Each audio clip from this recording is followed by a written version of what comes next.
What's up, Timberwolves fans? It's Hot Takes with Hatim coming to you with episode number 1, Detroit Pistons versus Timberwolves, home opener, first game of the season. We were able to escape with a dub. Let's talk about the good, let's talk about the bad, let's dive right into the game. Let's go.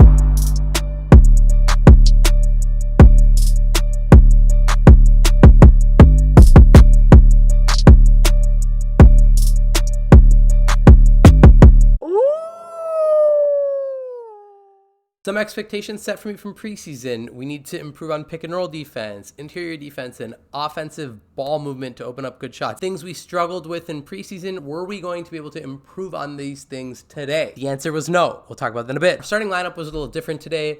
D'Lo was late to his COVID test, which made him late to shoot around. And because he was late, Saunders wanted to give him a little slap on the wrist to tell him who's boss. I like that. Our starting lineup ended up being Rubio, Layman, Okogie, Beasley, Towns. To tell you the truth, we probably should have started D'Lo because our start was abysmal. Detroit started out on an 8-0 run. First defensive possession for them was a wide open three-pointer, somehow turned into a 4-point play where Blake Griffin sunk a free throw. Their next 10 points were all in the paint. The score was 14-2 at a point in time. Our first unit was not moving the ball. We were settling for shots after taking maybe 1 to 2 passes here and there, and sometimes it worked, but sometimes it just seemed like we could have got much more going. More importantly, we weren't running any pick and roll through Cat. In general, we weren't giving Cat the ball early on until somewhere midway through the first quarter. Cat went on his own 5 to 7 point run. D'Lo had also come in for Rubio at the time. Cat went into foul trouble. Earlier, Beasley went into foul trouble. He came out. Edwards, Nas, and D'Lo all came in the first quarter. Edwards was looking good early on. He was attacking the basket 3 to 4 times in that first quarter. Nas did the same thing, making it to the free throw line. Okogie played some solid defense on Blake for his time out there in the first quarter. Culver checked in at the end. He was also, again, aggressive, attacking the basket. Attacking the basket is huge for us early on, but we also were not finishing our layup. That did not stop for the rest of the game, unfortunately. We were just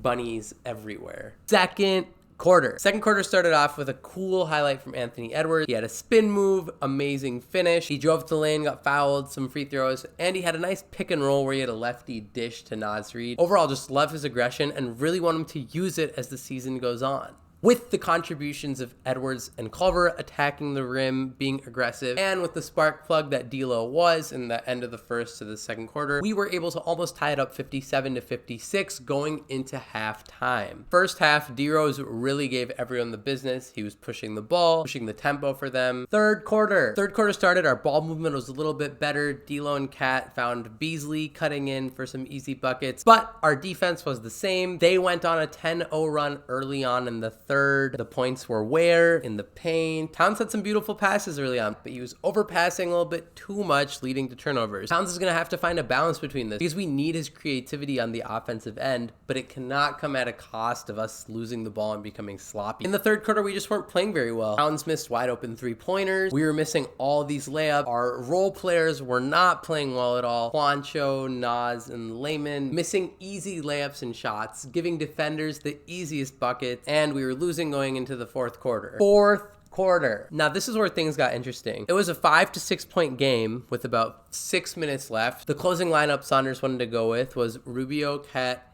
D'Lo, Beasley, and Okogie. At the 5-minute and 30-second mark, Rubio had 2 steals in a row, leading to 2 easy buckets. Towns had a huge shot at the 3-minute and 30-second mark where we finally took our first lead of the game. At the 2-minute mark, D'Lo had a massive 3, giving us a 103-101 lead. And then Beasley hit a 3-pointer on the next possession, giving us a 5-point lead, and we were rolling. Towns had a couple of free throws in there I forgot to mention. We ended up closing out the fourth quarter on a 16-4 run. We ended the quarter with very good intensity. We weren't making the same mistakes. We were moving the ball well. On defense, we cleaned it up a bit, not by much, better than our entire game performance. Overall, ended up coming away with a win, with Towns carrying us. Let's talk about some people who did not perform very well on the night. Nas, Layman, Juancho. 2 of these people ended up with 0 points, didn't make a bucket.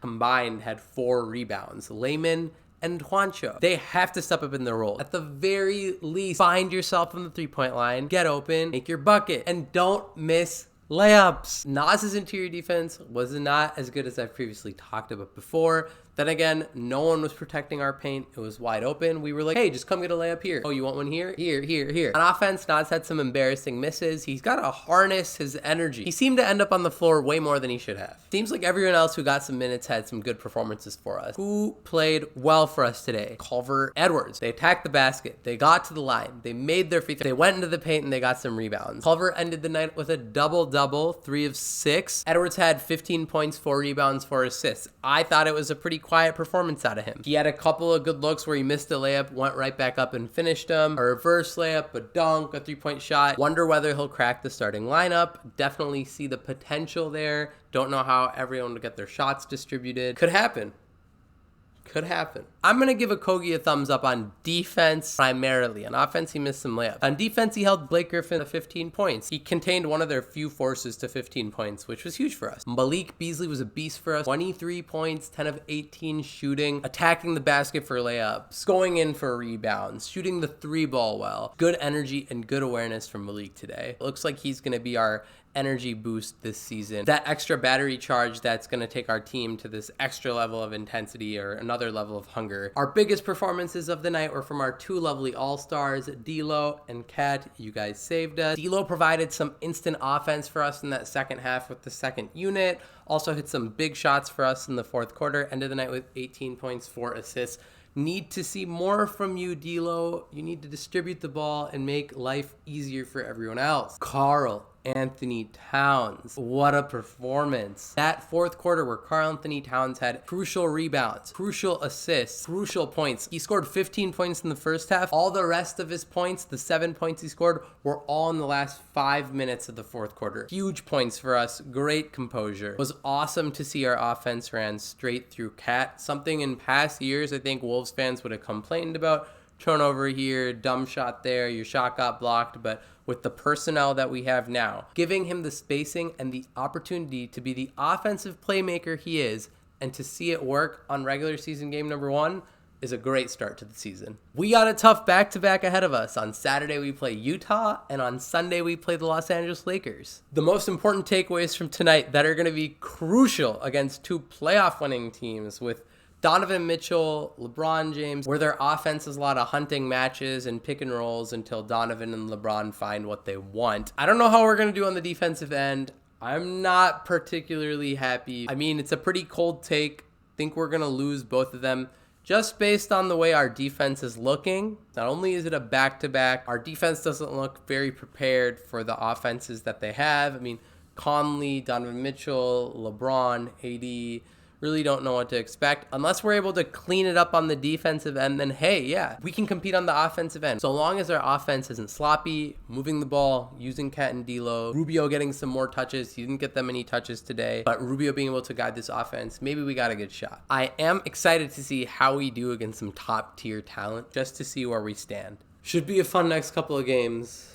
I am nervous. But who cares? We're 1-0. Great start to the season. Saunders, good job, 1-0. On this day in Wolves history, on December 23rd, 2009, we played the New Jersey Nets. Al Jefferson put up 27 points. Johnny Flynn put up 22 points. The Nets, Devin Harris, Courtney Lee, and Yi Jianlian had 20 points apiece. We ended up winning that game December 23rd, 2009. There's your Wolves fun fact of the day. Looking forward to seeing you guys against the Utah Jazz this weekend.